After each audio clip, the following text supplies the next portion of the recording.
for this end, you clamp this side. Okay, yeah. Your red So thumb. all you need to do is Or lift up the now. whole thing is in the right hand. With your thumb. Yep. Your red thumb. So you can see how auscultation is not a good way to diagnose placement. See those gold looking things? Yeah. Oh, Yeah, that's it. See how it gets in the way? Almost Yeah, it's always. like out. Yeah, it's just like sitting in front. Once you take it out, Yeah, So like that's where the blood's being we're hitting each yeah, so trauma. right hand, and then take your thumb and put it right on just your right thumb on the skin. Okay, so tell me what you see. Do you see oval?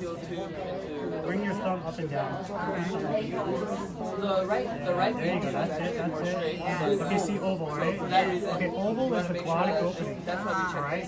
A V, you see a a V. really good chance. Okay, that's vocal cords. That's open for you because the patient's relaxed. And then if you kind of scroll, move down, flex down, you see those gold looking things?